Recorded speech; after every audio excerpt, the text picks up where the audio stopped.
Thank you. Please, will anyone else have questions? Yes, please. Pakistani television. Good afternoon. Before let me pass the question, and allow me to express my sincere condolences in connection with the death of Vinkor Ivan Zuyev, who died in a drone strike.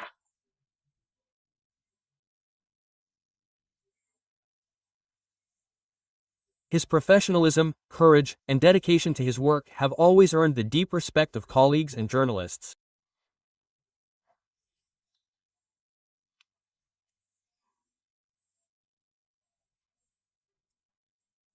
Mr. Miroshnik, I want to ask you about the difference between the new facts of the Kiev regime's crimes recorded in the third quarter of 2025 and the data from the previous period.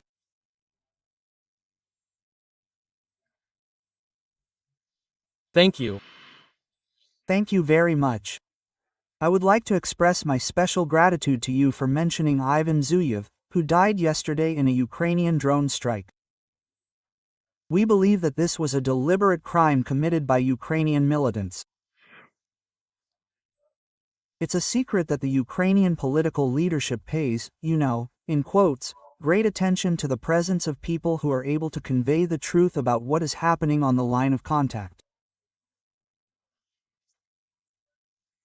At a time when Zelensky openly lies at high-level meetings, or rather at meetings with high-ranking officials of other countries, describing some virtual images of the situation unfolding on the line of contact are precisely those people like Ivan Zuyev and dozens and hundreds of your colleagues who are on the ground and see with their own eyes what's happening there, reporting the truth.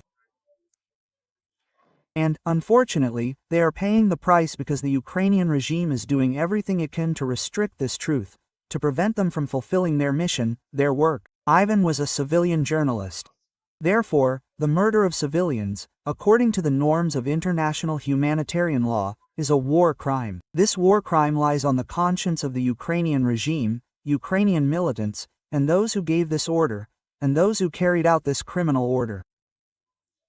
We will collect all the data related to Ivan's murder, the wounding of his colleague, and will definitely pass it on to international structures so that an adequate legal assessment of the actions of the Kiev regime can be given.